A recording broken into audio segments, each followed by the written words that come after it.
Okay, I'm back. Now, these have gone, just a second, I'll tell you how much time has gone by, 20 minutes. So, they're dry, they're cool down, they were hot, and they're ready to pop out. So, this was the leaf, the one that I was telling you that is a bit difficult.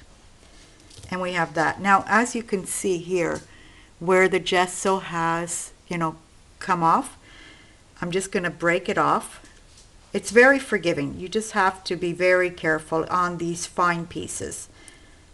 And this one I'm going to do when it's a bit more cooled down. I'll try taking out the heart, which came out right away. And as you can see here, always there's just a bit of gesso that's on the edge, and you just kind of pick it off. Then what I do is if I find that there's sharp edges, which I'm not going to do here right now on these ones, I'll show you on the other ones, because these are, even though they came out, I would normally keep them for the next day to decorate them. I would let them dry really good to decorate them. So I'm just going to leave those ones out there. Actually, you know what? I'll just take them all out so that way you guys can see them. Hopefully that they won't break. This one here. The keys. No, not yet. The strawberry. Another heart. Look how pretty that is.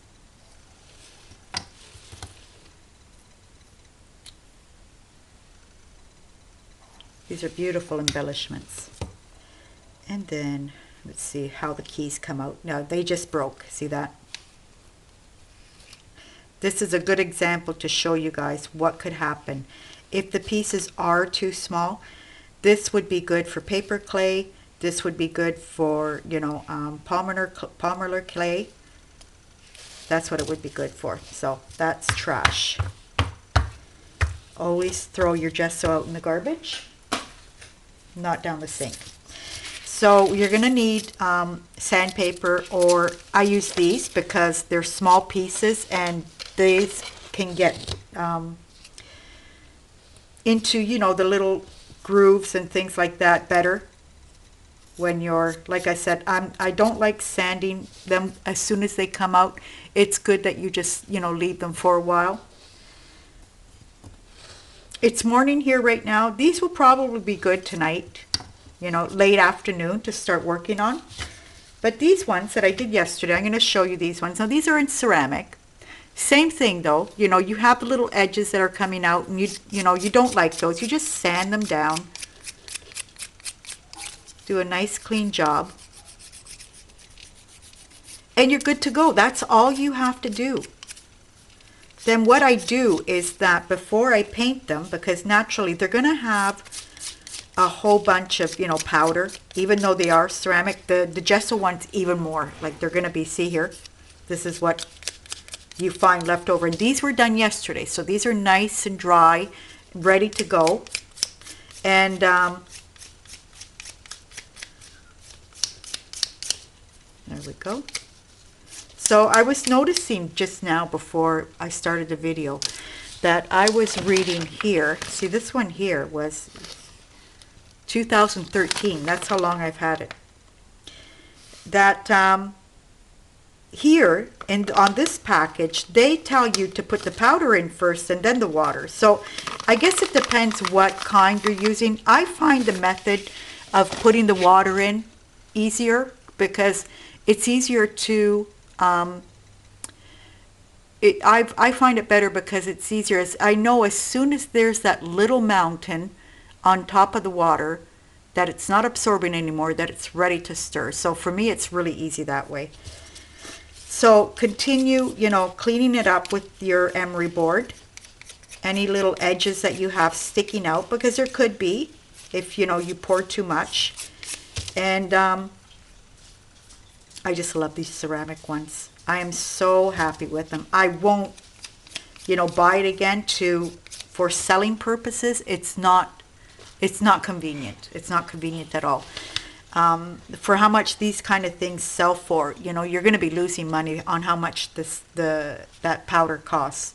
Naturally, if a client wants, you know, a good quality, well, then you put the price up. I always talk about this thing about it's because I do fairs, so you know, I try to make the best out of, you know, your profit. Then you're going to get a brush. I just have, actually, you would need a nice softer brush. Let's see here. Is this one wet? Yeah. Let me get another brush. A softer brush. And you're just going to clean it off. And I have a whole tray over there set aside of these that are already sanded. Every morning I came and I would pour more. And the ones that I would take out, I would sand them right away and clean them up with the brush and put them on a clean tray. So that way they're all ready to go to be painted. Some of them are already painted. I gave them a coat of white. And that's it. And it's just like it's ready to paint. You know, paint any way you want to. I'll show you one of these painted already. I just have a couple of carriages painted. That came out really cute. And then I'll show you what I've done to some of them as well too, that I've put embossing powder, clear embossing powder over them and dried them. So these are the carriages. These are mostly the colors that I am using, these little, you know, greens and yellows and a light blue. I wanted to show you, like this snail here is or varnish or embossing powder. This is embossing powder. And is there any more in here? There's another one. It's only some embossing powder. Clear embossing powder. Oh, you guys, I am so upset because the store, apparently they took off, you know, the heating pot that Tim Holtz had? They took that off the market. So I'm not finding the ultra thick, I don't find the ultra thick embossing powder here anymore. And I was using that as an ultra thick embossing powder, the Tim Holtz one, the one that went with the melting pot. And they don't sell that anymore either. And I'm so upset because I do my beads with that. I coat my spools with that. I do lots of things with that embossing powder. So I'm going to have to see if I can find a store in England. It's the closest that I can get, and see if I can order from there and get that. Or I was thinking even ask my niece that's in Germany if she knows of an art store. So I showed you those ones. I showed you how to do this. And then another thing that I wanted to talk about, where you can use gesso as well too. This will be a next video that I'm going to be doing. I was inspired by Tammy Brackshot, I think. I can't remember. She has a video where she's art de le jour. I think it's art of the day in French. I'm not sure, but she did something with